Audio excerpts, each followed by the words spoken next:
Hello guys, this is Modest Major here, bringing you some commentary over some semi-competitive gameplay taking place on the map Haven. This gameplay was actually a part of Delimentary's open lobby. Link to his YouTube channel will be in the description. He's going to be posting up a couple of these and giving some competitive insights as to how he did well in each match. He's a very strong player. And I actually had quite a bit of fun in this lobby because I didn't actually do terrible for once. I have a tendency to do semi-awful in semi-competitive matches, so there we go. First off, I'd like to apologise for being inactive for the last weekend. Basically, Mario Kart 8 came out. That was problem letter A, I should say. I'm a failure. Yeah, I couldn't really keep myself away from that game. I'm a huge Mario Kart fan, as some of you guys may know. I've mentioned it on the channel a couple of times. Bit of an undercover Nintendo fanboy. If there's one thing that I have a guilty pleasure for, it is weird little Nintendo games. I grew up with them, and I still play them quite a bit. The second thing is really just because we're so close to E3, everything's being kept really well under wraps, and Microsoft seem to be doing quite a good job of not letting things leaking. Unless the Master Chief Collection is absolutely 100% true, then in that case, they're not doing the best job, but it seems like there's not really that much to report on right now. We kind of just have to stick it out until E3. I actually thought E3 was going to be this upcoming weekend, and I realized that it was Monday, Tuesday, Wednesday, so I'm going to change my work shifts around so I can cover it as well as possible. I'm going to be doing videos pretty much every day of the week on E3, so I hope you guys are looking forward to that. But anywho, I had a topic that I wanted to discuss with you guys, and you're probably thinking from the title of the video that it's going to be regarding competitive gaming, but it's actually not. I want to talk about more in terms of companies, developers, and how competition affects progress within the gaming industry, to be specific.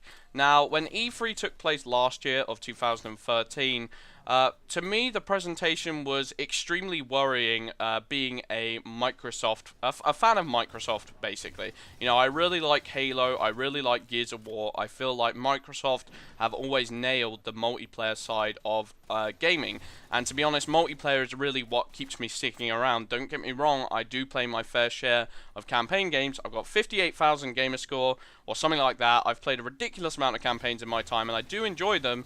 But to get me to buy your system and to be loyal to your system, the best way of doing that is having one multiplayer title that really, you know, innovates, that really pushes forward pushes the envelope.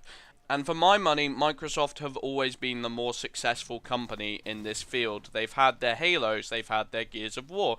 PS4, Sony, on the other hand, they've had Killzone, and Killzone as a franchise was not really widely critically acclaimed, not really widely well received. It's a game that's cited often as being quite clunky, having a dark and dingy atmosphere, and Gears of War has always been better known, I would say, for nailing the dark gothic atmosphere.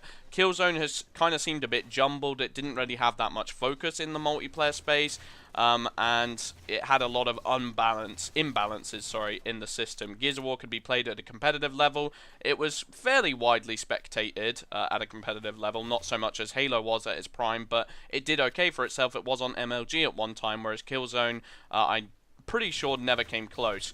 So, you know, overall, I'm kind of leaning towards Microsoft for the majority of the time, and when E3 of 2013 happened, it was kind of a big blow to Microsoft fans, because it seemed like, you know, Sony had pretty much demolished them. What they basically came out saying was that, you know, this is going to be a system for gamers, whereas Microsoft came out saying this is an all-in-one system where you're going to be able to watch your TV, where it's going to be a multimedia platform, and that's not what gamers wanted. They didn't want a TV box. They could already play TV on their Wii U's, on their PC. There were plenty of other avenues to be able to pursue this, whereas it seemed like Sony just understood that this was a time where there had actually not been very many good games in quite some time. Some of the later games on both the old systems weren't that well received, so when people saw that A, PS4 was going to have a cheaper price point, and B, it was also going to be having games, so they said, it felt like Microsoft were kind of on the back foot.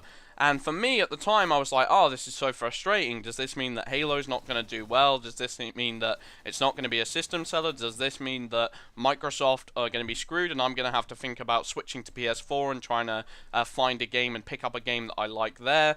hoping that they, you know, release some sort of multiplayer title, even though they haven't really announced anything special as of yet. Maybe they will E3 2014, but we'll see.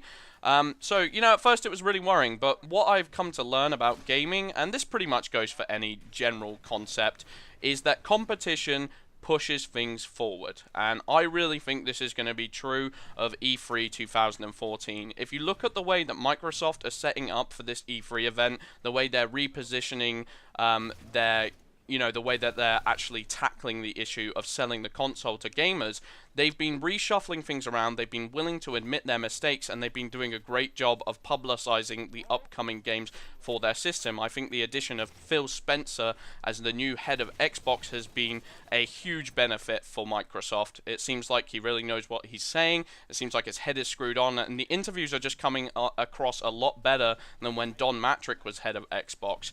And to me, it seems like we wouldn't have been pushing forward things as much as we are if it wasn't for Sony putting the pressure on us and saying this is what we're capable of. We want to change things around. We want to become the new top dog. Because for the longest time, it seemed like Sony really weren't putting that much pressure on Microsoft. Last generation, although the sales picked up towards the end, for the longest time, Microsoft had the dominant online platform by a wide margin, I would say. Nintendo were kind of competing in a different field, so it didn't matter how well Nintendo were doing to some extent, whereas I'd say Microsoft had clearly edged out PS4 in that respect. And that's why I'm really looking forward to what Microsoft come up with. I don't think they're going to be pulling any punches, and I'm hoping Sony come out the gate swinging as well, because really what this means is that each company is putting more and more pressure on each other to succeed. If they don't, if they fall by the wayside, one of the other companies is going to capitalize on this, and they're going to push things forward. Even Nintendo, you know, everyone's saying Nintendo Wii U, that's on the back foot. They're doing the exact same thing. Now they're trying to cater their Smash Bros. Game more towards the competitive community. They're even doing an E3 Invitational where the developers are inviting some of the top players across the country. This was something that nobody ever would have expected Nintendo to do in the past, and it's really exciting to see, you know, these companies have a more progressive approach to how they tackle the industry. At times, Microsoft always felt like they were a little bit corporate in their interviews, and I never felt like I could 100% empathize and feel like, you know, these guys know what the gamers want. But that seems to be changing, at least in their approach to interviews. The way they talk about the upcoming year, they talk about all the exciting games that are coming. I'm pretty excited. I'm sure you guys are too, and I hope you see where I'm coming from. I've been Modest Major. Thanks for watching the commentary. Peace out.